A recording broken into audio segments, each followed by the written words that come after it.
BF এর লগে কাজ করে বেস্টি যখন আমার লগে বাড়িতে সানা ওই বেস্টি রেডি হইছস নি রে?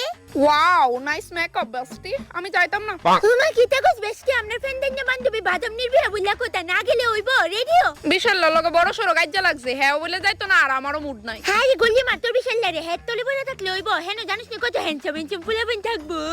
দেখ বেস্টি আমরা মধ্যে ঝগড়াও ঠিক আছে, এর মানে এটা না যে আমরা একজন আরেকজনের প্রতি লয়াল না। আরে বাবা বুঝছি কিন্তু বাদাম নির যে কাজিন ব্রাদারটি এডি শক্তি একটা টেকটা এক একটা শেয়ারআউটের মতো জিরাফের মতো জেব্রার মতো যে হ্যান্ডসাম। নালো বেস্টি আসলে বিএফ এর আগে বান্ধবী যাওয়াটা উচিত। যে না লয়েল হ্যাঁ। আরে বাবা বেস্টি তুই অনিতা কিতা লয়ে বইয়া গেছিস গা সময় নাই তো। আর এই তো পিগমেন্টেশন वाला চেহারা লয়ে থোড়ি না পোলা দেখতে বিয়াত জামু। আমি অনলাইনে অনেকটি ভিডিও দেখছিলাম র মিল্ক ইউজ করলে পিগমেন্টেশন দূর হয়ে যাবে। হাই রে কি নোংরা রাখদাছি তাদের জিনিস না দিয়া তুই পারলে ইডা দে।